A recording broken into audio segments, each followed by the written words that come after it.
라디오 안에 도청 장치가 있습니다. 놀라지 마세요. 제거 가능하겠나? 네. 한도윤의 손이 떨렸습니다. 쪽지를 건네는 순간부터 그의 인생은 돌이킬 수 없는 방향으로 흘러가기 시작했습니다. 오후 3시 남대문 시장 뒷골목이었습니다. 좁은 골목 안쪽에 자리 잡은 작은 수리점은 간판도 없이 운영되고 있었습니다. 페인트가 벗겨진 철제 문 옆에 라디오 수리라고 손글씨로 적힌 종이 한 장이 전부였습니다. 도윤은 낡은 작업대 앞에 앉아 있었습니다.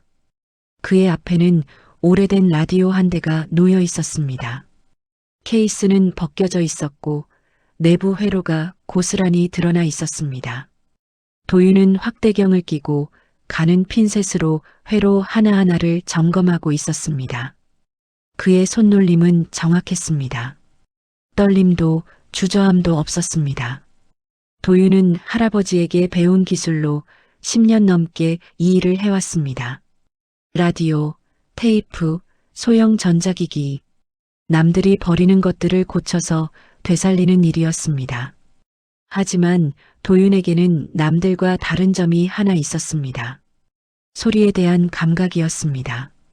그는 기계가 내는 소리만 들어도 어디가 고장인지 알아낼 수 있었습니다. 주파수 잡음, 전기 흐름 소리, 부품이 긁히는 미세한 진동. 도윤은 이 모든 소리를 구분할 수 있었습니다. 사람들은 그를 귀신 같은 수리공이라고 불렀습니다. 하지만 도윤은 자신의 능력을 대수롭지 않게 여겼습니다. 그냥 소리가 잘 들릴 뿐이라고 생각했습니다. 오후 4시 가게 문이 열렸습니다. 한 노인이 들어왔습니다. 70대로 보이는 노인은 깔끔한 캐시미어 코트를 입고 있었습니다. 하지만 그의 차림새는 이 골목과 어울리지 않았습니다. 고급 시계, 광택 나는 구두, 단정하게 빗어넘긴 백발. 윤정호였습니다. 대한산업그룹 회장, 국내 굴지의 대기업을 일군 인물이었습니다. 하지만 도윤은 그를 단골 손님으로만 알고 있었습니다.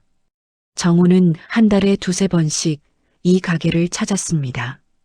항상 낡은 주머니 라디오를 들고 왔고 도윤에게 점검을 맡겼습니다. 그리고 수리가 끝날 때까지 가게 구석 의자에 앉아 시장 소리를 들으며 기다렸습니다. 정호는 이 시간을 좋아했습니다. 회사에서는 항상 누군가 그를 지켜봤습니다. 비서, 경호원, 임원들. 하지만 이 골목에서는 그냥 한 명의 노인일 뿐이었습니다. 도윤이 인사했습니다. 어서 오세요. 또 라디오 상태 확인하러 오셨어요? 정호가 고개를 끄덕이며 주머니에서 라디오를 꺼냈습니다. 응. 요즘 소리가 좀 이상해서 말이야. 도윤은 라디오를 받아들었습니다. 작은 트랜지스터 라디오였습니다. 일본제 빈티지 모델로 정호가 수십 년간 아껴온 물건이었습니다. 도윤은 라디오를 켜고 주파수를 돌렸습니다. 지직거리는 잡음이 흘러나왔습니다. 도윤은 귀를 가까이 대고 소리를 들었습니다. 그리고 멈췄습니다. 뭔가 이상했습니다. 이야기가 마음에 드셨다면 지금 바로 구독과 좋아요 버튼을 눌러주세요. 여러분의 좋아요 하나하나가 이야기를 만드는데 큰 힘이 됩니다. 댓글로 알려주시면 정말 감사하겠습니다. 그럼 이제 이야기를 이어가겠습니다. 일반적인 주파수 잡음이 아니었습니다. 규칙적인 신호음이 섞여 있었습니다. 매우 약했지만 도윤의 귀에는 또렷하게 들렸습니다. 도윤은 라디오를 작업대 위에 올려놓고 케이스를 열었습니다. 내부 회로를 확인하기 시작했습니다. 배터리, 스피커, 회로 기판, 모든 부품을 하나씩 점검했습니다. 그리고 발견했습니다. 회로 기판 뒷면에 붙어있는 작은 칩 하나. 도윤의 얼굴이 굳었습니다. 이건 라디오 부품이 아니었습니다. 초소형 송신기였습니다. 누군가 이 라디오에 도청 장치를 심어둔 것이었습니다. 도윤은 천천히 정호를 바라봤습니다. 정호는 여전히 의자에 앉아 창밖을 바라보고 있었습니다. 아무것도 모르는 표정이었습니다. 도윤의 심장이 빠르게 뛰었습니다.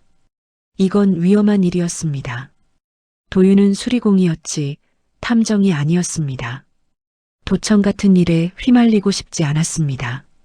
하지만 그는 알고 있었습니다. 이 노인이 자주 이곳을 찾는 이유는 이곳이 유일하게 안전한 공간이라고 믿었기 때문이라는 것을. 도윤은 고민했습니다. 말해야 할까? 아니면 모른 척 해야 할까? 하지만 도윤은 결심했습니다. 그는 메모지를 꺼내 짧게 적었습니다. 라디오 안에 도청 장치가 있습니다. 놀라지 마세요. 도윤은 메모지를 접어 정호에게 건넸습니다. 할아버지, 이거 좀 읽어보세요. 정호는 메모지를 받아 펼쳤습니다. 그의 얼굴은 변하지 않았습니다. 하지만 눈빛이 날카로워졌습니다. 정호는 메모지 뒷면에 무언가 적었습니다. 제거 가능하겠나? 도윤은 메모지를 읽고 천천히 고개를 끄덕였습니다. 네. 도윤은 다시 라디오로 돌아갔습니다. 그는 핀셋으로 송신 칩을 조심스럽게 떼어냈습니다. 칩은 아주 작았습니다. 손톱만 한 크기였지만 안에는 정교한 회로가 빼곡히 들어 있었습니다. 도윤은 칩을 금속 부품통 안에 넣었습니다. 금속이 전파를 차단할 것이었습니다. 정호는 도윤의 작업을 지켜보고 있었습니다. 그의 표정은 여전히 차분했지만 눈빛은 무거웠습니다. 도윤이 작업을 마치고 라디오를 다시 조립했습니다. 다 됐습니다. 이제 정상적으로 작동할 거예요. 정호는 라디오를 받아들었습니다. 그리고 도윤을 오래 바라봤습니다. 한참 후 정호가 입을 열었습니다. 자네 이름이 뭔가? 한도윤입니다. 도윤이 나이는? 19입니다. 정호는 고개를 끄덕였습니다. 고맙네. 자네가 아니었으면 큰일 날 뻔했어. 도윤은 대답하지 않았습니다. 정호가 계속 말했습니다. 요즘 내 주변에 믿을 사람이 없어. 그의 목소리에는 깊은 피로가 묻어났습니다. 회사에서도 집에서도 다들 날 지켜보고 있어. 내가 무슨 말을 하는지, 누굴 만나는지 감시당하는 기분이야. 도윤은 정호를 바라봤습니다. 정호의 눈빛에는 외로움이 담겨 있었습니다. 자네는 내 옆에 있어줄 수 있겠나? 도윤의 손이 멈췄습니다. 무슨 말씀이세요? 정호가 대답했습니다. 내가 믿을 수 있는 사람이 필요해. 자네는 소리를 듣잖나. 내가 놓치는 걸 자네가 들어줄 수 있어. 도윤은 잠시 망설였습니다. 이건 단순한 제안이 아니었습니다. 이 노인의 세계에 발을 들이는 것이었습니다. 도윤은 알고 있었습니다. 한번 들어가면 돌아오기 어렵다는 것을. 하지만 동시에 그는 알고 있었습니다. 이 노인이 진심으로 도움을 청하고 있다는 것을. 도윤은 천천히 대답했습니다. 생각해 볼게요. 정호는 만족스러운 표정으로 고개를 끄덕였습니다. 좋아. 서두르지 않아도 돼. 준비되면 연락 주게. 정호는 주머니에서 명함 한 장을 꺼내 도윤에게 건넸습니다. 명함에는 간단하게 적혀 있었습니다. 윤정호 -10-XXXX-XXX. 도윤은 명함을 받아들었습니다. 정호는 라디오를 주머니에 넣고 가게를 나갔습니다. 문이 닫혔습니다. 도윤은 혼자 남았습니다. 그는 작업대 위에 놓인 금속통을 바라봤습니다. 안에는 도청 칩이 들어 있었습니다. 도윤은 통을 열고 칩을 꺼내 확대경으로 들여다봤습니다. 칩 뒷면에는 작은 글씨가 새겨져 있었습니다. DSI-2024. 도윤은 이 코드가 무엇을 의미하는지 몰랐습니다. 하지만 직감적으로 알았습니다. 이건 전문가용 장비라는 것을. 아마추어가 구할 수 있는 물건이 아니었습니다. 도윤은 칩을 다시 통에 넣고 서랍 깊숙이 넣어뒀습니다. 그리고 명함을 꺼내 다시 읽었습니다. 윤정호. 도윤은 인터넷으로 이 이름을 검색했습니다. 화면에 수많은 기사가 떴습니다. 대한산업그룹 윤정호 회장, 올해 매출 10조 돌파. 윤정호 회장, 후계구도 불투명 내부 갈등 심화. 윤 회장 건강 악화설, 주가 급락. 도윤은 기사들을 읽으며 깨달았습니다. 자기가 만난 노인이 얼마나 큰 인물인지, 그리고 그 노인이 얼마나 위험한 상황에 처해 있는지. 도윤은 폰을 내려놓고 창밖을 바라봤습니다. 시장 골목은 여전히 분주했습니다. 하지만 도윤의 마음은 조용하지 않았습니다. 그날 밤 도윤은 잠을 이루지 못했습니다. 사흘 후 도윤은 결심했습니다. 정호에게 전화를 걸었습니다. 저 한도윤입니다. 정호의 목소리가 들렸습니다. 도윤이 결정했나? 네. 도와드릴게요. 전화 너머로 정호의 안도하는 숨소리가 들렸습니다. 고맙네. 내일 오전 10시 회사로 와줄 수 있겠나? 주소 문자로 보낼게. 알겠습니다. 전화가 끊어졌습니다.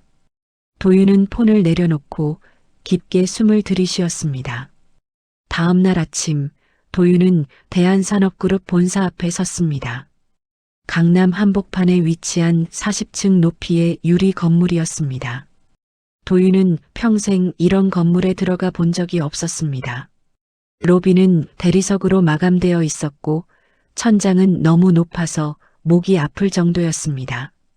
정장을 입은 사람들이 바쁘게 오갔고 모두가 자신감 넘치는 표정이었습니다. 도윤은 자신이 이곳에 어울리지 않는다고 느꼈습니다. 그는 낡은 점퍼와 청바지를 입고 있었고 가방은 천으로 만든 구닥다리였습니다. 리셉션 직원이 도윤을 보며 물었습니다. 어떻게 오셨나요? 윤정호 회장님께서 부르셔서 왔습니다. 직원의 표정이 바뀌었습니다. 성함이 어떻게 되시죠? 한도윤입니다. 직원은 컴퓨터를 확인하더니 고개를 끄덕였습니다. 네, 확인됐습니다. 40층으로 올라가시면 됩니다. 비서실에서 안내해 드릴 겁니다. 도윤은 엘리베이터를 탔습니다. 40층까지 올라가는 동안 도윤의 심장은 빠르게 뛰었습니다. 엘리베이터 문이 열렸습니다. 넓은 복도가 펼쳐졌습니다. 벽에는 대한산업그룹의 역사를 담은 사진들이 걸려 있었습니다. 한 여자가 도윤을 맞이했습니다. 오미라 비서실장이었습니다. 50대 중반의 여자는 단정한 정장을 입고 있었고 표정은 차분했지만 눈빛은 날카로웠습니다. 한도윤 씨 맞으시죠? 회장님께서 기다리고 계십니다. 이쪽으로 오세요. 도윤은 미라를 따라 복도를 걸었습니다. 복도 끝에 회장실 문이 보였습니다. 미라가 문을 노크하고 열었습니다. 회장님, 한도윤 씨 모셨습니다. 들어오게 해. 도윤은 안으로 들어갔습니다. 회장실은 놀라울 정도로 소박했습니다. 도윤이 상상했던 화려한 사무실과는 달랐습니다.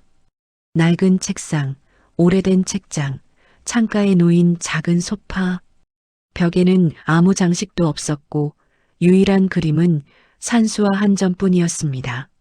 정호는 책상 앞에 앉아 있었습니다. 그는 도윤을 보며 미소 지었습니다. 왔구만. 앉게. 도윤은 소파에 앉았습니다. 정호가 말했습니다. 오늘부터 자네는 내 조수야. 공식적으로는 기술 자문이라고 할 거고. 기술 자문이요? 그래. 내가 쓰는 전자기기들 점검하고 관리하는 일이지. 물론 실제로는 다른 일도 있겠지만. 도윤은 고개를 끄덕였습니다. 정호가 계속 말했습니다. 자네한테 부탁할 게 있네. 내 사무실, 회의실, 차량, 모든 곳을 점검해줘. 도청 장치가 또 있는지 확인하는 거야. 도윤은 긴장했습니다. 혼자서 다 할 수 있을지 모르겠어요. 정우가 미소 지었습니다. 괜찮아. 미라 실장이 도와줄 거야. 필요한 장비도 구해줄 테고. 미라가 도윤에게 서류 뭉치를 건넸습니다. 이게 회장님 동선 리스트예요. 사무실, 회의실, 차량, 자택 모두 점검해야 합니다. 도윤은 서류를 받아들었습니다. 리스트는 방대했습니다. 도윤이 물었습니다. 왜 이렇게까지 하시는 건가요? 경찰에 신고하시면 되잖아요. 정우의 표정이 어두워졌습니다. 경찰은 믿을 수 없어. 누가 내 편인지, 누가 적인지 모르겠거든. 도윤은 정우를 바라봤습니다. 정우의 눈빛에는 깊은 불신이 담겨 있었습니다.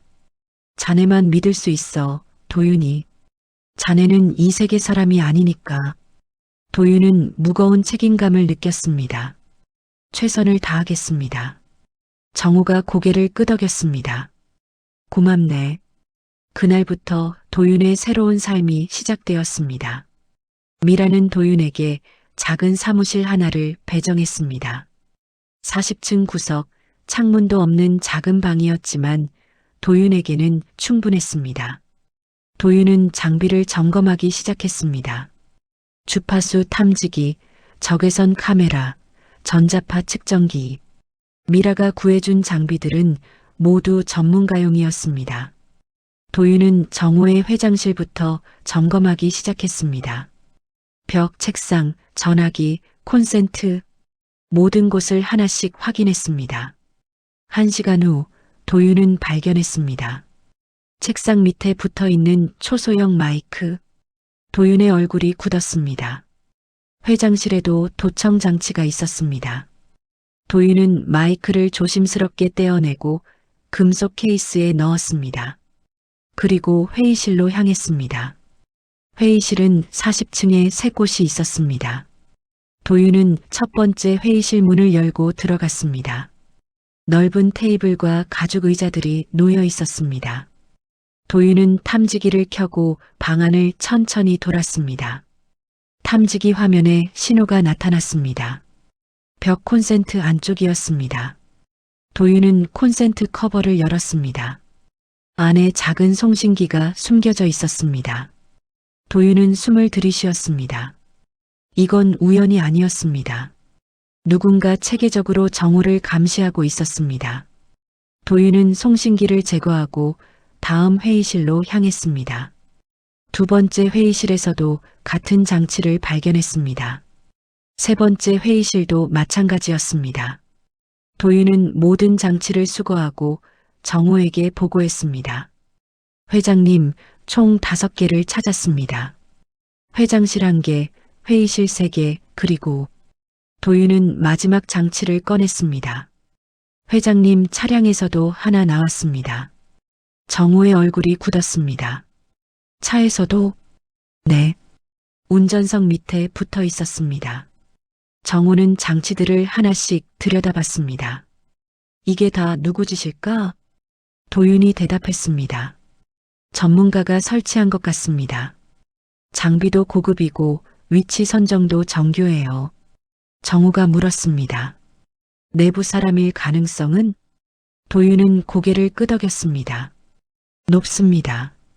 회장실이나 차량에 접근할 수 있는 사람은 한정되어 있으니까요. 정우는 한참을 침묵했습니다. 그리고 조용히 말했습니다. 내 아들이겠지. 도윤은 놀라 정우를 바라봤습니다. 아드님이요? 정우가 고개를 끄덕였습니다. 태성이. 내 외아들이야. 지금 부사장으로 있지. 도윤은 대답하지 못했습니다. 정우가 계속 말했습니다. 그 애는 날 믿지 않아. 내가 언제 죽을지, 누구한테 회사를 넘길지, 그것만 궁금해하지. 그래서 감시하는 거야. 정우의 목소리에는 슬픔이 묻어났습니다. 내 아들인데 믿을 수가 없어. 도윤은 정우의 표정을 보며 가슴이 먹먹해졌습니다. 그날 저녁 도윤은 사무실에 혼자 남아 있었습니다. 책상 위에는 수거한 도청 장치들이 놓여 있었습니다. 도윤은 장치들을 하나씩 분해하기 시작했습니다. 내부 구조를 확인하고 제조사를 추적하기 위해서였습니다. 1시간 후 도윤은 발견했습니다. 장치 뒷면에 새겨진 작은 로고 SECURITCH- 프로페셔널 시큐리티 솔루션즈. 도윤은 이 회사를 검색했습니다. 보안 전문 업체였습니다. 주로 대기업이나 정부 기관의 보안 장비를 납품하는 곳이었습니다. 그리고 흥미로운 사실을 발견했습니다. 이 회사의 주요 고객 중 하나가 대한산업그룹이었습니다. 도윤은 미라에게 전화했습니다. 실장님, SECURITCH라는 회사 아세요? 알죠. 우리 회사 보안팀이 쓰는 장비 공급업체예요. 도윤의 심장이 빠르게 뛰었습니다. 보안팀이요? 네. 왜요? 도윤이 대답했습니다.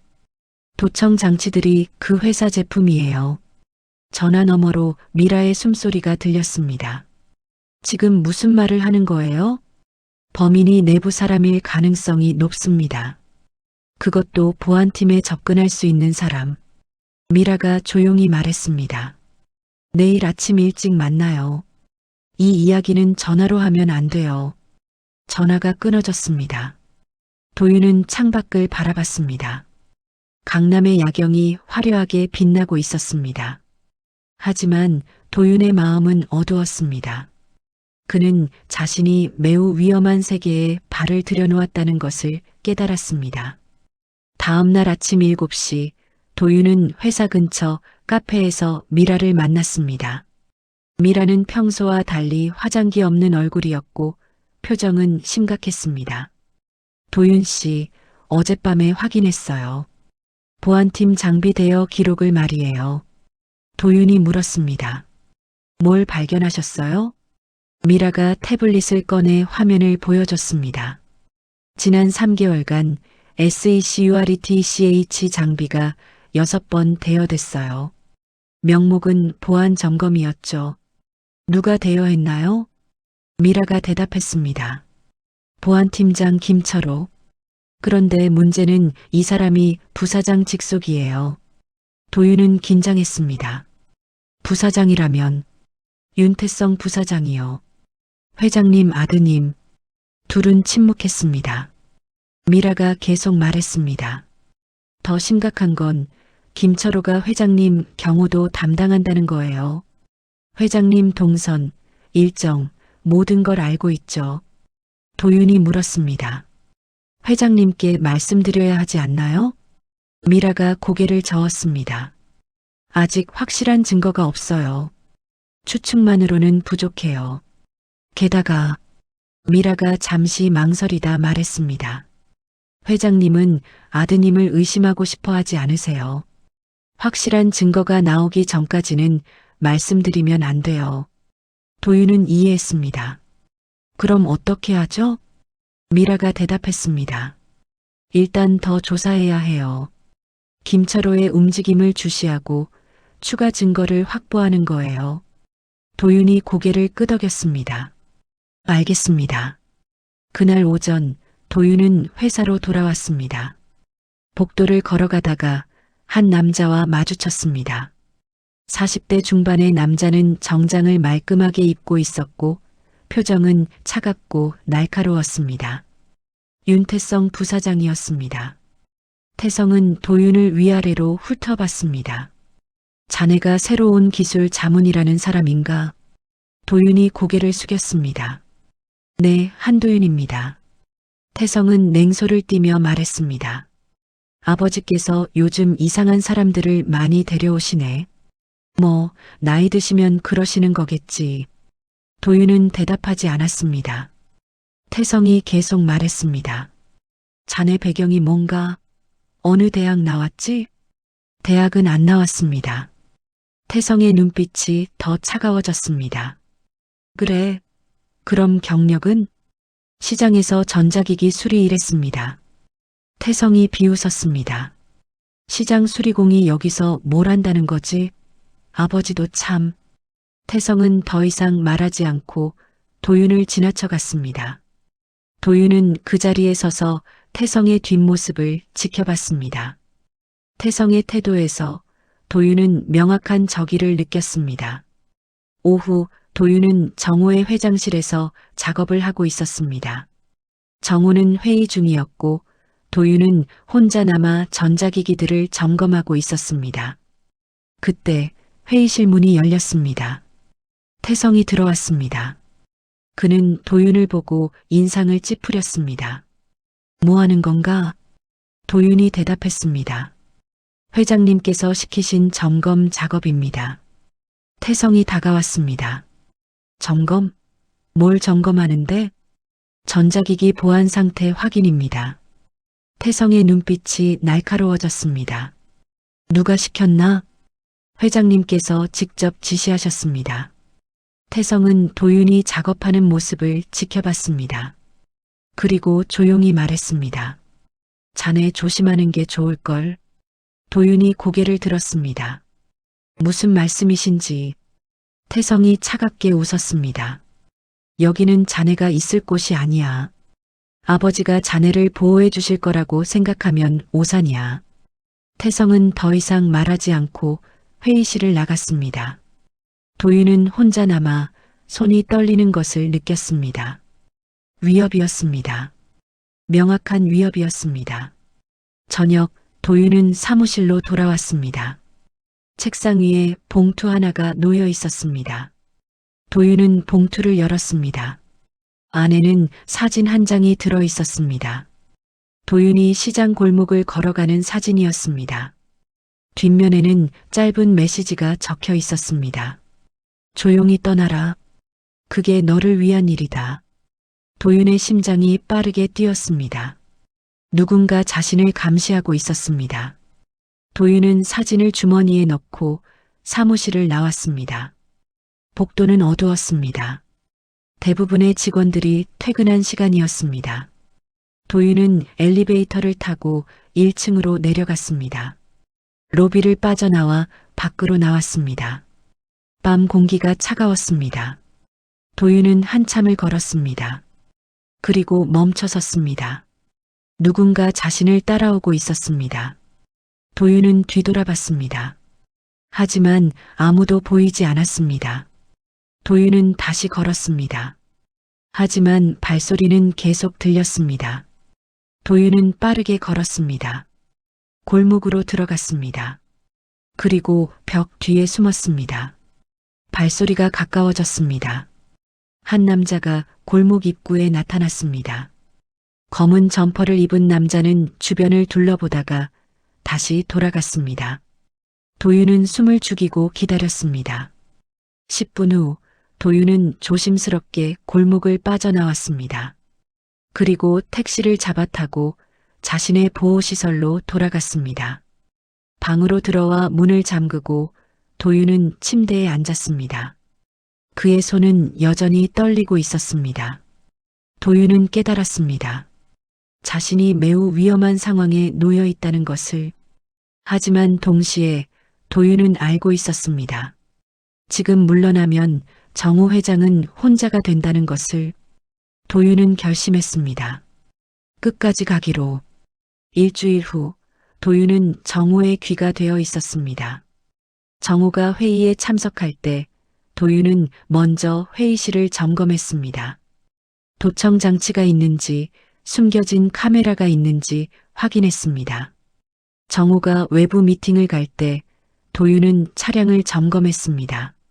GPS 추적기, 도청기, 모든 가능성을 확인했습니다. 도윤의 역할은 단순했지만 효과는 확실했습니다. 정호는 이제 안심하고 중요한 대화를 나눌 수 있었습니다. 하지만 그럴수록 태성의 눈빛은 더 차가워졌습니다. 어느 날 오후 임원회의가 열렸습니다. 회의 주제는 차기 경영 전략이었습니다. 정호는 회의실 끝에 앉아 있었고 태성은 그 맞은편에 앉아 있었습니다. 도윤은 회의실 구석에서 대기하고 있었습니다. 태성이 발표를 시작했습니다. 올해 우리 그룹은 구조조정이 필요합니다. 수익성이 낮은 계열사를 정리하고 핵심 사업에 집중해야 합니다. 임원들이 고개를 끄덕였습니다. 태성이 계속 말했습니다. 또한 경영 체계도 현대화해야 합니다. 의사결정 과정을 단순화하고 신속하게 움직여야 합니다. 정우가 입을 열었습니다. 구체적으로 어떤 변화를 말하는 건가? 태성이 정우를 바라봤습니다. 회장님께서 일선에서 물러나시고 저에게 경영권을 이양하시는 겁니다. 회의실이 조용해졌습니다. 정우가 물었습니다. 내가 물러나야 하는 이유는? 태성이 대답했습니다. 회장님 연세도 있으시고 건강도 좋지 않으시지 않습니까? 이제는 쉬실 때가 됐습니다. 정우의 눈빛이 날카로워졌습니다. 내 건강은 내가 알아서 할 일이야. 그리고 아직 물러날 생각 없네. 태성의 표정이 굳었습니다. 회장님, 시대가 변했습니다. 지금은 젊은 세대가 이끌어야 할 때입니다. 정우가 차갑게 말했습니다. 젊다고 다 되는 게 아니야. 경험과 신뢰가 있어야지. 태성이 반박하려 했지만 정우가 손을 들어 막았습니다. 오늘 회의는 여기까지. 다들 수고했네. 정우는 자리에서 일어나 회의실을 나갔습니다. 도윤이 뒤를 따랐습니다. 복도에서 정우가 도윤에게 조용히 말했습니다. 저 애가 참을성이 없어졌어. 도윤은 대답하지 않았습니다. 정우가 계속 말했습니다. 예전엔 저렇지 않았는데 언제부터 저렇게 급해진 걸까? 도윤이 조심스럽게 말했습니다. 회장님께서 위험하실 수도 있습니다. 정우가 도윤을 바라봤습니다. 내 아들이 날 해칠 거라고 생각하나? 도윤은 대답하지 못했습니다. 정우가 한숨을 쉬었습니다. 아니겠지, 아무리 그래도 피는 못 속이니까. 하지만 도윤은 확신하지 못했습니다. 그날 밤 도윤은 사무실에 늦게까지 남아 있었습니다. 태성의 움직임을 추적하고 있었습니다. 미라가 제공한 자료에 따르면 태성은 최근 몇 달간 외부 인사들과 빈번하게 만났습니다. 투자자, 변호사, 회계사, 모두 경영권 분쟁에 필요한 사람들이었습니다. 도윤은 자료를 정리하며 생각했습니다. 태성 부사장은 이미 준비하고 있어. 그 순간 사무실 문이 열렸습니다. 도윤은 깜짝 놀라 고개를 들었습니다. 미라였습니다. 아직도 일하고 있었어요? 도윤이 고개를 끄덕였습니다. 네, 자료 정리 중이었습니다. 미라가 다가와 도윤의 화면을 봤습니다. 태성 부사장 움직임 추적하고 있군요. 네. 뭔가 수상해서요. 미라가 조용히 말했습니다. 조심하세요, 도윤 씨.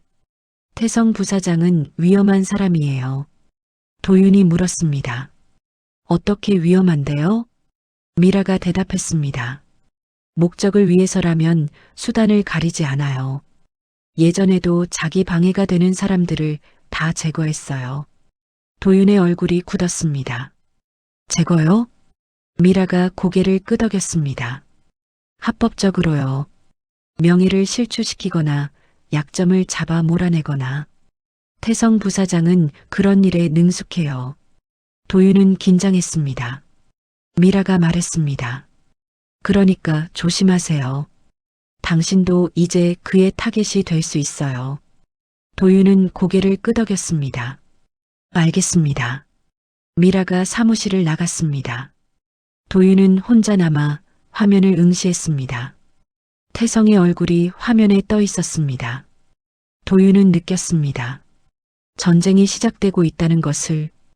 이틀 후 도윤의 세계가 무너졌습니다. 아침 9시 도윤은 사무실로 출근했습니다. 하지만 복도 분위기가 이상했습니다. 직원들이 도윤을 힐끗힐끗 보며 수군거렸습니다. 도윤은 불안함을 느끼며 사무실 문을 열었습니다. 책상 위에 봉투 하나가 놓여 있었습니다. 도윤은 봉투를 열었습니다. 안에는 사진 여러 장이 들어 있었습니다. 도윤이 어느 카페에서 한 남자와 만나는 사진이었습니다. 그 남자는 도윤이 모르는 사람이었습니다. 하지만 사진 속 도윤은 그 남자에게 봉투를 건네고 있었습니다. 도윤은 당황했습니다. 이게 뭐지? 그때 사무실 문이 열렸습니다. 보안팀장 김철호가 들어왔습니다. 그의 뒤에는 보안팀원 2명이 따라왔습니다. 김철호가 차갑게 말했습니다. 한도윤 씨, 우리 좀 따라와 주시겠습니까? 도윤이 물었습니다. 무슨 일인데요? 김철호가 사진을 집어들었습니다. 이거 설명 좀 해주시죠. 도윤은 사진을 봤습니다. 이건 저 아닌데요. 김철호가 비웃었습니다. 얼굴이 똑같은데 아니라고요? 도윤이 당황하며 말했습니다. 저는 이 사람 모릅니다. 이 사진 조작된 거예요. 김철호가 고개를 저었습니다. 조작? 전문가가 분석한 결과 이 사진은 원본입니다. 조작 흔적이 전혀 없어요. 도윤은 할 말을 잃었습니다. 김철호가 계속 말했습니다. 그리고 이 사람 아세요? 경쟁사 정보팀 직원입니다. 당신이 우리 회사 기밀을 넘긴 거 아닙니까? 도윤이 소리쳤습니다. 아니에요. 저는 그런 적 없어요. 하지만 김철호는 믿지 않았습니다. 일단 조사실로 가시죠. 거기서 자세히 이야기합시다. 보안팀원들이 도윤을 에스코트했습니다. 도윤은 조사실로 끌려갔습니다. 작은 방이었습니다. 테이블과 의자 2개, 그리고 녹화 카메라가 전부였습니다. 김철호가 도윤 맞은편에 앉았습니다. 한도윤 씨, 솔직하게 말하세요. 누가 시켰습니까? 도윤이 대답했습니다. 아무도 안 시켰어요. 저는 아무것도 한 적 없어요. 김철호가 서류를 펼쳤습니다. 그럼 이건 뭡니까? 당신 계좌로 입금된 500만 원. 도윤은 서류를 봤습니다. 자기 통장 거래 내역이었습니다. 일주일 전 500만 원이 입금되어 있었습니다. 도윤이 당황하며 말했습니다. 이건 제가 입금받은 게 아니에요. 김철호가 비웃었습니다. 당신 통장인데 당신이 모른다고요? 도윤은 대답할 수 없었습니다. 김철호가 계속 말했습니다. 증거는 충분합니다. 사진, 통장 거래 내역, 그리고 증언. 증언이요? 김철호가 고개를 끄덕였습니다. 당신이 회사 기밀 문서를 무단으로 복사한 걸 목격한 사람이 있어요. 도윤은 절망했습니다. 모든 게 짜여진 함정이었습니다. 조사는 6시간 동안 계속되었습니다. 도윤은 같은 질문에 같은 대답을 반복했습니다. 저는 아무것도 하지 않았어요. 하지만 아무도 믿지 않았습니다. 저녁 6시 조사가 끝났습니다. 김철호가 말했습니다. 한도윤 씨, 당신은 지금부터 출입이 금지됩니다. 그리고 법적 조치를 취할 예정입니다. 도윤이 소리쳤습니다. 회장님께 말씀드려야 해요. 김철호가 차갑게 웃었습니다. 회장님은 지금 해외 출장 중이십니다. 연락도 안 됩니다. 도윤은 무너졌습니다. 보안팀원들이 도윤을 건물 밖으로 내보냈습니다. 도윤은 회사 정문 앞에 멍하니 서 있었습니다. 하루아침에 모든 게 무너졌습니다. 도윤은 미라에게 전화를 걸었습니다. 하지만 연결되지 않았습니다. 정우에게도 전화했습니다. 역시 연결되지 않았습니다. 도윤은 혼자였습니다. 그날 밤 도윤은 보호시설로 돌아갔습니다. 하지만 시설 관리자가 도윤을 막았습니다. 도윤 씨, 미안하지만 당신 여기 더 이상 있을 수 없어요. 도윤이 놀라 물었습니다. 왜요? 관리자가 대답했습니다. 회사에서 연락 왔어요. 당신이 범죄 혐의를 받고 있다고. 우리 시설은 그런 사람 받을 수 없어요. 도윤은 할 말을 잃었습니다. 제 짐이라도. 관리자가 가방 하나를 건넸습니다. 이미 챙겨뒀어요. 빨리 나가주세요. 도윤은 가방을 받아들고 시설을 나왔습니다. 거리는 어두웠습니다. 도윤은 갈 곳이 없었습니다. 그는 한참을 걸었습니다. 그리고 공원 벤치에 앉았습니다. 차가운 바람이 불었습니다. 도윤은 가방을 안고 무릎에 얼굴을 묻었습니다. 처음으로 도윤은 울었습니다. 사흘이 지났습니다. 도윤은 거리를 떠돌았습니다. 낮에는 도서관에서 시간을 보냈고 밤에는 찜질방이나 편의점 앞에서 잠을 청했습니다. 가방 안에는 옷 몇 벌과 공구 세트, 그리고 가장 중요한 것 정우의 라디오에서 꺼낸 도청 칩이 들어 있었습니다. 도윤은 그 칩을 절대 버리지 않았습니다. 이게 자신이 무고하다는 유일한 증거였으니까요. 나흘째 되던 날 아침, 도윤은 시장 골목으로 향했습니다. 예전 수리점이 있던 곳이었습니다. 하지만 가게 문은 잠겨 있었고 임대 표지판이 붙어 있었습니다. 도윤은 문 앞에 서서 한참을 바라봤습니다. 돌아갈 곳이 완전히 사라진 것 같았습니다. 그때 뒤에서 누군가 말했습니다. 도윤이 맞나? 도윤이 뒤돌아봤습니다. 시장 상인 아주머니였습니다. 예전에 도윤이 라디오를 고쳐준 적이 있었습니다. 아주머니. 아주머니가 도윤을 위아래로 훑어봤습니다. 야, 너 요새 어디 있었어? 며칠째 안 보이더니. 얼굴이 왜 그래? 도윤은 대답하지 못했습니다. 아주머니가 한숨을 쉬었습니다. 밥은 먹었어? 도윤이 고개를 저었습니다. 아주머니가 도윤의 손을 잡아 끌었습니다. 일단 우리 가게 와. 밥부터 먹어. 도윤은 아주머니를 따라갔습니다. 작은 분식집이었습니다. 아주머니는 도윤에게 떡볶이와 김밥을 내왔습니다. 먹어. 배고프지? 도윤은 눈물이 날 것 같았습니다. 감사합니다. 그는 허겁지겁 음식을 먹었습니다. 사흘간 제대로 먹지 못했던 배가 비명을 질렀습니다. 아주머니가 물을 따라주며 물었습니다. 무슨 일 있었어? 왜 이렇게 됐어? 도윤은 한참을 망설이다가 말했습니다. 누명 쓰게 됐어요. 누명? 도윤이 고개를 끄덕였습니다. 제가 안 한 일을 했다고 하는데 증거도 있고 증인도 있대요. 저는 정말 안 했는데. 아주머니가 한숨을 쉬었습니다. 세상에 이런 일이. 경찰은 갔어? 도윤이 고개를 저었습니다. 증거가 없어요. 오히려 저한테 불리한 증거만 있어요. 아주머니는 도윤의 어깨를 두드렸습니다. 힘내. 진실은 언젠가 밝혀져. 하지만 도윤은 확신할 수 없었습니다. 오후 도윤은 시장을 떠나 다시 거리를 걸었습니다. 갈 곳이 없었습니다. 그냥 걷기만 했습니다. 그때 도윤은 느꼈습니다. 누군가 자신을 따라오고 있다는 것을. 도윤은 뒤를 돌아봤습니다. 검은 차 한 대가 천천히 따라오고 있었습니다. 도윤은 빠르게 걸었습니다. 차도 속도를 높였습니다. 도윤은 뛰기 시작했습니다. 골목으로 들어갔습니다.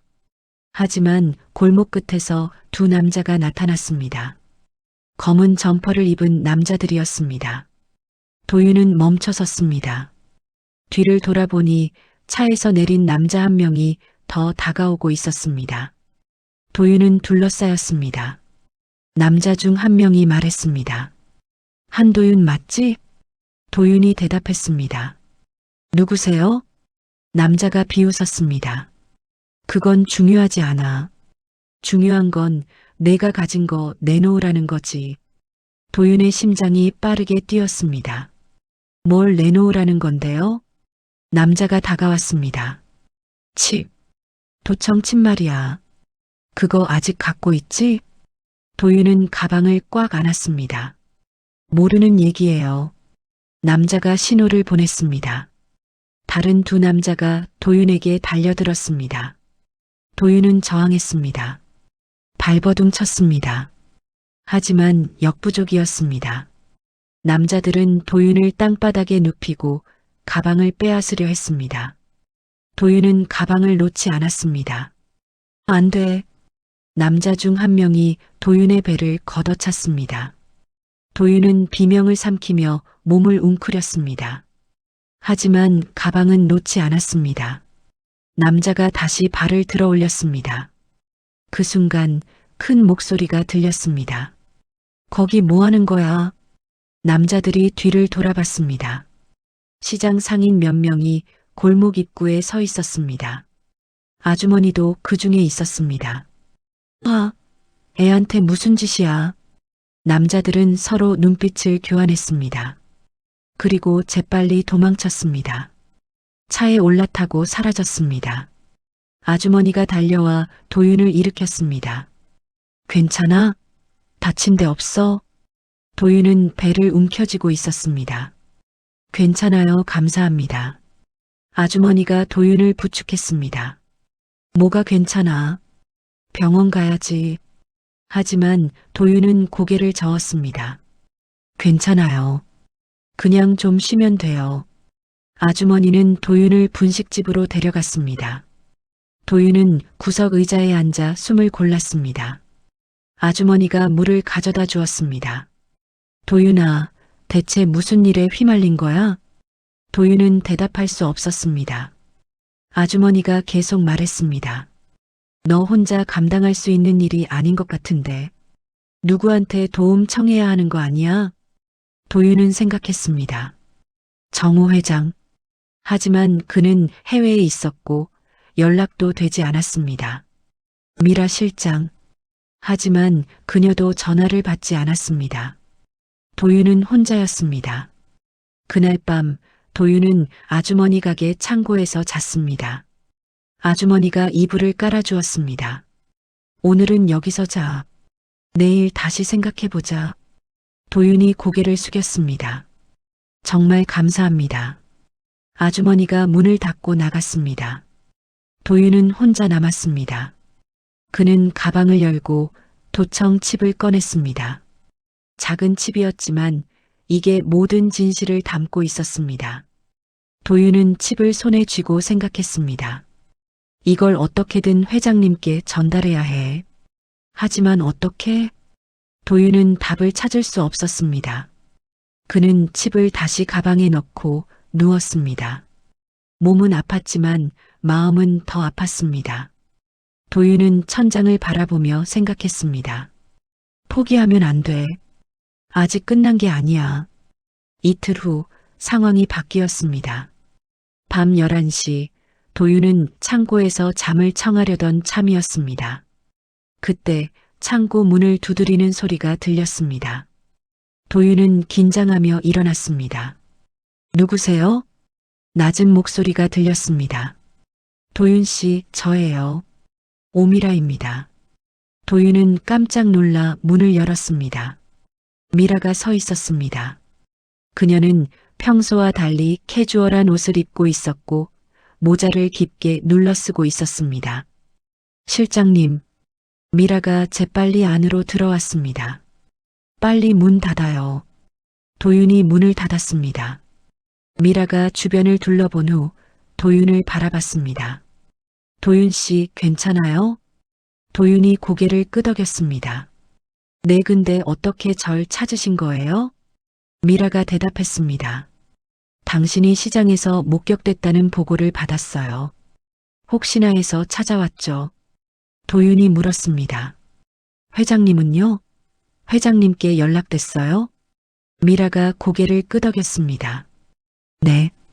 회장님이 어제 귀국하셨어요. 그리고 당신 일을 들으셨죠. 도윤의 눈에 희망이 떠올랐습니다. 그럼 회장님이 절 믿으시나요? 미라가 대답했습니다. 물론이죠. 회장님은 당신이 누명 쓴 거라고 확신하세요. 도윤은 눈물이 날 것 같았습니다. 정말요?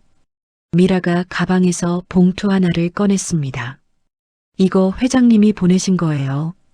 도윤이 봉투를 받아 열었습니다. 안에는 주소가 적힌 쪽지와 현금이 들어 있었습니다. 쪽지에는 이렇게 적혀 있었습니다. 도윤이에게 미안하네. 자네를 지키지 못했어. 이 주소로 가게. 안전한 곳이야. 절대 포기하지 말게. 윤정호. 도윤은 쪽지를 읽으며 눈물을 흘렸습니다. 미라가 조용히 말했습니다. 회장님이 당신을 찾고 계셨어요. 계속요. 도윤이 떨리는 목소리로 물었습니다. 정말 절 믿으시는 거죠? 미라가 고개를 끄덕였습니다. 네. 회장님은 당신이 무고하다는 걸 알고 계세요. 그리고 지금 조사를 진행 중이세요. 도윤이 물었습니다. 조사요? 미라가 설명했습니다. 당신을 함정에 빠뜨린 사람들을 찾고 있어요. 사진 조작, 통장 조작, 모든 게 계획된 거였어요. 도윤은 이미 알고 있었습니다. 태성 부사장이죠? 미라가 잠시 망설이다가 고개를 끄덕였습니다. 아직 확실한 증거는 없지만 가능성이 높아요. 도윤이 가방에서 도청 칩을 꺼냈습니다. 이거요. 이게 증거예요. 미라가 칩을 받아들었습니다. 이게 뭔가요? 도윤이 설명했습니다. 회장님 라디오에서 꺼낸 도청 칩이에요. 이걸 분석하면 누가 설치했는지 알 수 있을 거예요. 미라의 눈빛이 날카로워졌습니다. 이걸 계속 갖고 있었군요. 도윤이 고개를 끄덕였습니다. 네. 저를 쫓아온 사람들도 이걸 빼앗으려 했어요. 미라가 칩을 주머니에 넣었습니다. 이건 제가 전문가한테 맡겨서 분석하겠어요. 그동안 당신은 이 주소로 가서 숨어 있어요. 도윤이 쪽지를 다시 읽었습니다. 주소는 성북동이었습니다. 미라가 말했습니다. 거긴 회장님 개인 소유 한옥이에요. 아무도 모르는 곳이죠. 거기서 기다리세요. 회장님이 곧 만나러 가실 거예요. 도윤이 물었습니다. 실장님은 어떻게 하실 건데요? 미라가 대답했습니다. 저는 회사로 돌아가야 해요. 태성 부사장이 의심하면 안 되니까요. 도윤이 걱정스럽게 말했습니다. 위험하지 않으세요? 미라가 미소 지었습니다. 괜찮아요. 저는 이런 일에 익숙해요. 그녀는 도윤의 어깨를 두드렸습니다. 도윤 씨, 회장님이 당신을 믿고 있어요. 그러니까 당신도 회장님을 믿으세요. 도윤은 고개를 끄덕였습니다. 네, 알겠습니다. 미라가 창고를 나갔습니다. 도윤은 혼자 남아 봉투를 꽉 쥐었습니다. 처음으로 희망이 보였습니다. 다음 날 아침 도윤은 아주머니에게 작별 인사를 했습니다. 아주머니, 정말 감사했어요. 아주머니가 도윤의 손을 잡았습니다. 어디 가는 거야? 안전한 곳이요. 저 도와주시는 분이 계셔요. 아주머니가 안도하며 말했습니다. 다행이네. 조심해서 가. 그리고 꼭 다시 와. 도윤이 고개를 끄덕였습니다. 네. 꼭 다시 올게요. 도윤은 시장을 떠나 성북동으로 향했습니다. 버스를 2번 갈아타고 1시간을 이동했습니다. 성북동은 조용한 주택가였습니다. 도윤은 쪽지에 적힌 주소를 찾아갔습니다. 오래된 한옥이었습니다. 담장은 높았고 대문은 단단하게 닫혀 있었습니다. 도윤이 초인종을 눌렀습니다. 잠시 후 대문이 열렸습니다. 정우가 서 있었습니다. 도윤은 그를 보는 순간 눈물이 터졌습니다. 회장님, 정우가 도윤을 끌어안았습니다.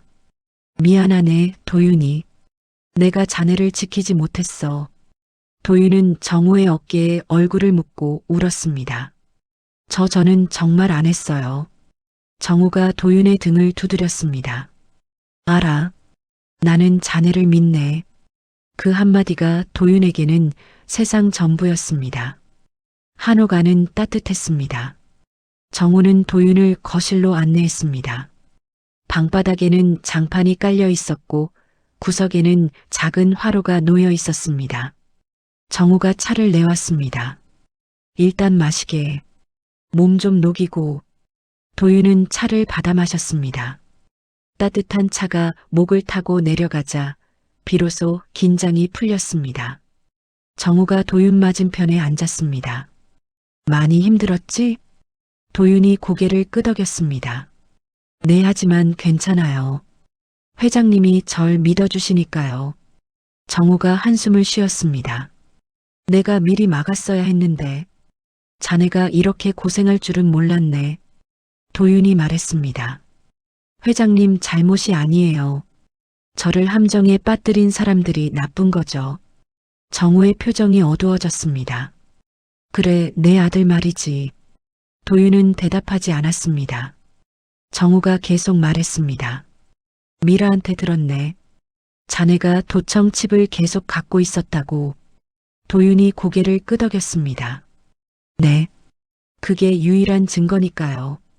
정우가 물었습니다. 그 칩, 지금 어디 있나? 미라 실장님께 드렸어요. 분석하신다고 하셨어요. 정우가 만족스럽게 고개를 끄덕였습니다. 잘했네. 그 칩이 모든 걸 밝혀줄 거야. 도윤이 조심스럽게 물었습니다. 회장님, 정말 태성 부사장님이 한 거라고 생각하세요? 정우는 한참을 침묵했습니다. 그리고 조용히 대답했습니다. 그렇게 믿고 싶지 않지만 증거가 그쪽을 가리키고 있어. 도윤은 정우의 표정을 봤습니다. 슬픔과 분노가 섞여 있었습니다. 정우가 계속 말했습니다. 태성이는 어릴 때부터 욕심이 많았어. 무엇이든 자기 것으로 만들고 싶어 했지. 하지만 설마 아버지한테까지 이럴 줄은 몰랐네. 도윤이 조용히 말했습니다. 회장님 힘드시겠어요. 정우가 고개를 끄덕였습니다. 힘들지. 내 아들인데 믿을 수가 없으니 말이야. 둘은 한참을 말없이 차를 마셨습니다. 이틀 후 미라가 한옥을 찾아왔습니다. 그녀는 서류 뭉치와 노트북을 들고 있었습니다. 회장님, 분석 결과 나왔습니다. 정우와 도윤이 긴장하며 미라를 바라봤습니다. 미라가 노트북을 펼쳤습니다. 화면에는 도청 칩의 내부 구조 사진이 떠 있었습니다. 이 칩은 SECURIT-CH4의 최신 모델입니다.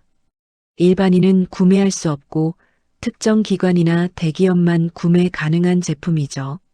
정우가 물었습니다. 우리 회사에서도 쓰는 건가? 미라가 고개를 끄덕였습니다. 네. 보안팀이 사용하는 장비입니다. 도윤이 물었습니다. 그럼 보안팀이 설치한 건가요?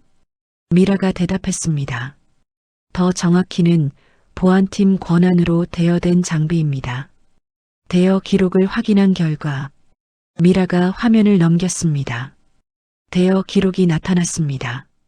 대여자 김철호 보안팀장, 승인자 윤태성 부사장. 정우의 얼굴이 굳었습니다. 미라가 계속 설명했습니다. 김철호 팀장이 칩을 대여했고 태성 부사장이 승인했습니다. 그리고 이 칩의 송신 기록을 추적한 결과 미라가 또 다른 파일을 열었습니다. 수신처가 태성 부사장 개인 사무실로 되어 있습니다. 정우는 말을 잇지 못했습니다. 도윤도 숨을 죽였습니다. 미라가 조용히 말했습니다. 회장님, 이제 확실합니다. 태성 부사장이 회장님을 감시하고 있었습니다. 정우는 한참을 화면만 응시했습니다. 그리고 천천히 입을 열었습니다. 그럼 도윤이를 함정에 빠뜨린 것도. 미라가 고개를 끄덕였습니다. 네. 도윤 씨가 도청 장치를 발견하자 그를 제거하려 한 겁니다. 정우가 주먹을 쥐었습니다. 내 아들이 이렇게까지. 방안은 무겁게 가라앉았습니다. 한참 후 정우가 말했습니다.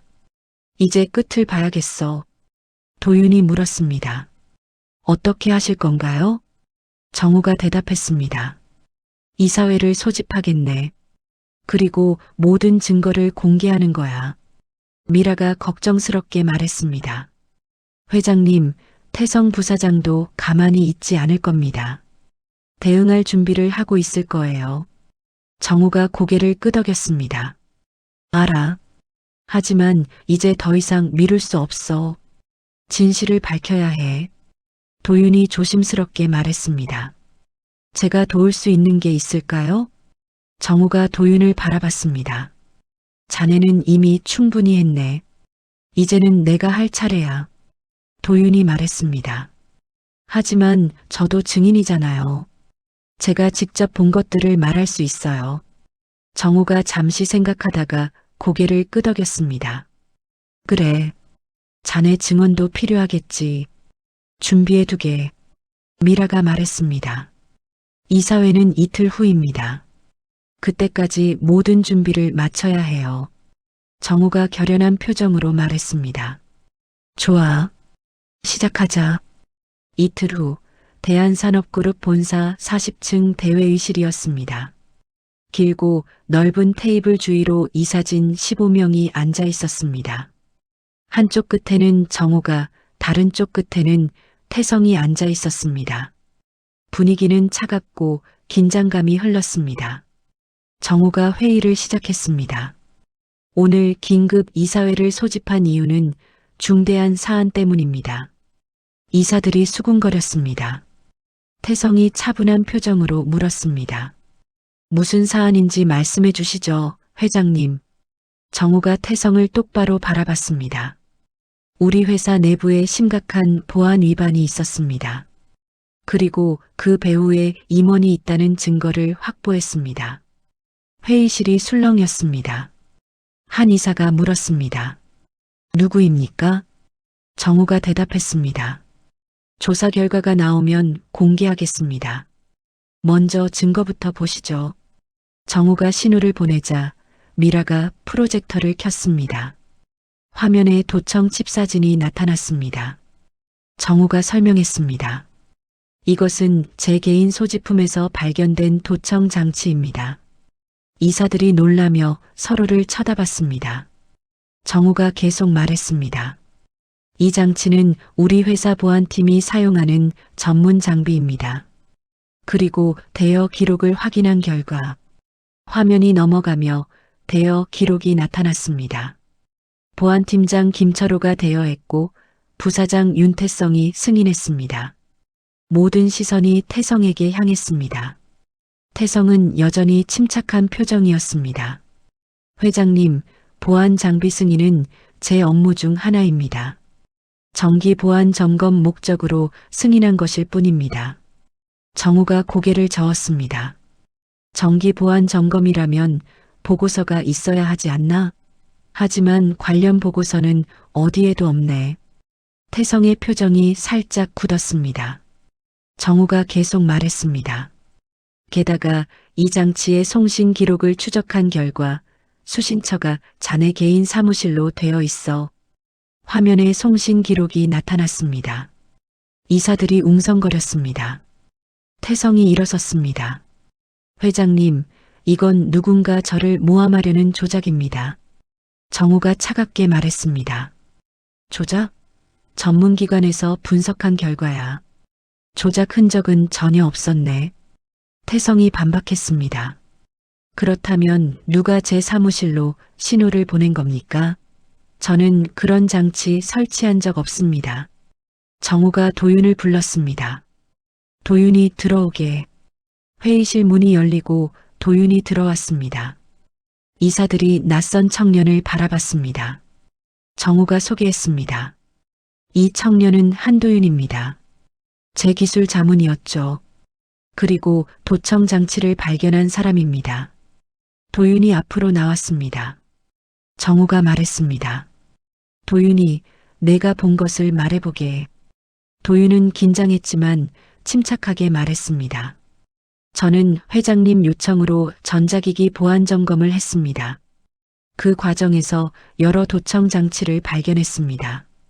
도윤이 화면을 가리켰습니다. 이 장치들은 모두 같은 제품이었고 설치 위치도 전문적이었습니다. 일반인이 할 수 있는 일이 아니었습니다. 한 이사가 물었습니다. 그럼 누가 설치했다고 생각하나? 도윤이 대답했습니다. 보안팀에 접근할 수 있고 회장님 동선을 아는 사람입니다. 모든 시선이 다시 태성에게 향했습니다. 태성이 비웃었습니다. 이건 말도 안 되는 음모론입니다. 이 청년은 신뢰할 수 없습니다. 정우가 물었습니다. 왜 신뢰할 수 없지? 태성이 대답했습니다. 이 청년은 산업 스파이 혐의로 조사받고 있습니다. 회사 기밀을 빼돌린 증거도 있습니다. 도윤이 말했습니다. 그건 조작된 증거입니다. 태성이 소리쳤습니다. 조작? 사진도 있고 통장 거래 내역도 있는데 조작이라고? 도윤이 차분하게 대답했습니다. 그 사진은 합성입니다. 그리고 통장 입금은 제가 모르는 사이에 이루어진 겁니다. 태성이 비웃었습니다. 말은 누구나 할 수 있지. 정우가 끼어들었습니다. 태성, 그만하게. 우리도 조사했어. 그 사진은 합성이 맞아. 그리고 통장 입금도 추적한 결과 출처가 회사 비자금 계좌였네. 회의실이 술렁였습니다. 태성의 얼굴이 창백해졌습니다. 정우가 계속 말했습니다. 그 비자금 계좌는 자네가 관리하는 계좌야. 자네가 도윤이를 함정에 빠뜨린 거지. 태성이 소리쳤습니다. 거짓말입니다. 저는 그런 적 없습니다. 정우가 서류를 꺼냈습니다. 여기 모든 증거가 있네. 계좌 거래 내역, 보안팀 지시 기록, 그리고 자네와 김철호의 통화 녹음까지. 태성의 표정이 완전히 무너졌습니다. 정우가 조용히 말했습니다. 태성아, 왜 이랬니? 아버지를 왜 이렇게 만들었어? 태성은 대답하지 못했습니다. 한참 후 그가 입을 열었습니다. 회장님은 저를 믿지 않으셨잖아요. 정우가 놀란 표정으로 물었습니다. 뭐라고? 태성이 떨리는 목소리로 말했습니다. 저는 평생 회장님 인정받으려고 노력했어요.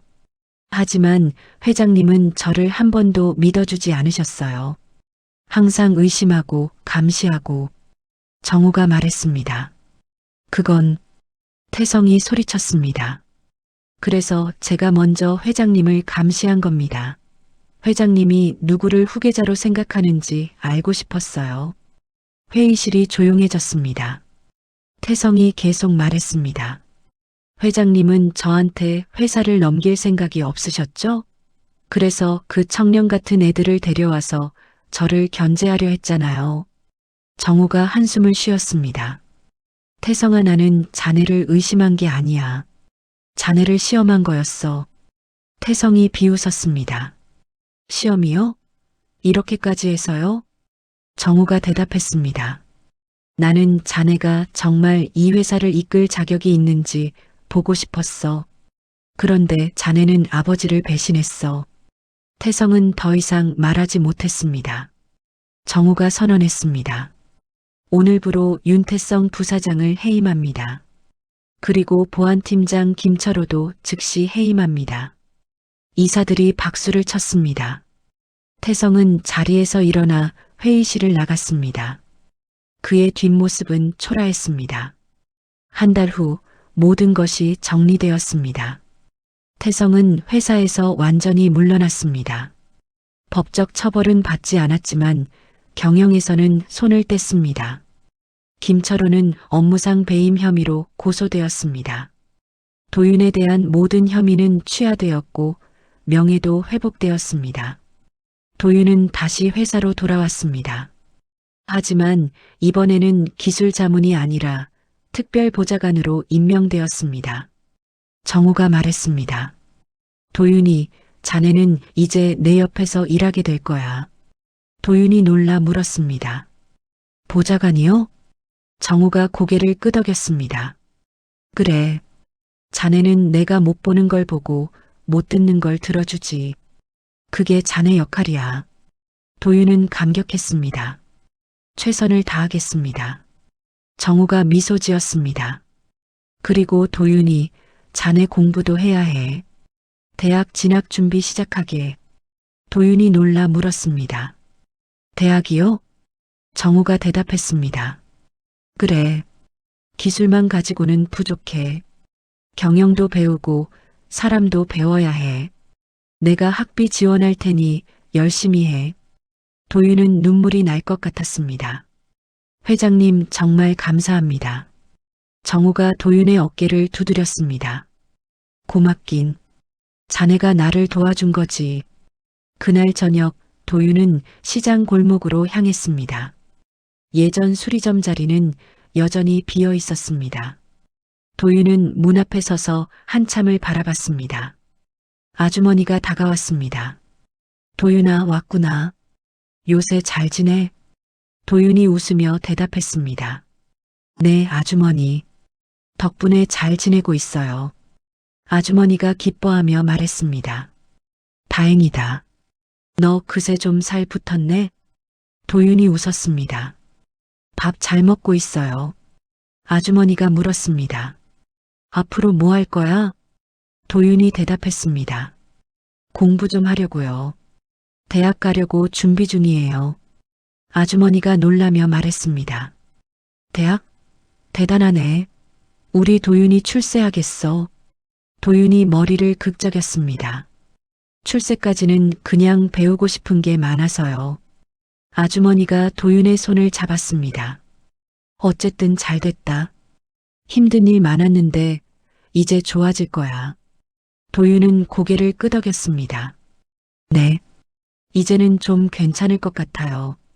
1년 후 도윤은 대학에 합격했습니다. 전자공학과였습니다. 입학식 날 정우가 축하 선물을 보냈습니다. 새 노트북과 편지 한 장이었습니다. 편지에는 이렇게 적혀 있었습니다. 도윤이에게 축하하네. 자네는 이제 새로운 세계로 들어가는 거야. 두려워하지 말고 당당하게 걸어가게. 자네는 충분히 그럴 자격이 있어. 윤정호. 도윤은 편지를 읽으며 미소 지었습니다. 그리고 캠퍼스를 걸어갔습니다. 신입생들이 분주하게 오가고 있었습니다. 도윤은 그들 사이를 걸으며 생각했습니다. 나도 이제 여기 속하는구나. 예전의 도윤은 항상 세상 밖에 있는 것 같았습니다. 시장 골목, 수리점, 그곳이 전부였습니다. 하지만 이제는 달랐습니다. 도윤은 세상 안으로 들어왔습니다. 그리고 그는 알았습니다. 자신을 믿어준 사람이 있었기에 여기까지 올 수 있었다는 것을. 도윤은 멈춰서서 하늘을 올려다봤습니다. 맑고 푸른 하늘이었습니다. 도윤은 가방을 어깨에 메고 다시 걸었습니다. 이제 그에게는 두려움이 없었습니다. 세상은 여전히 거칠었지만 도윤은 이제 혼자가 아니었습니다. 그의 손에는 공구 대신 책이 들려 있었고 그의 귓속에는 기계 소리 대신 강의 소리가 들렸습니다. 도윤은 웃었습니다. 그리고 새로운 시작을 향해 걸어갔습니다.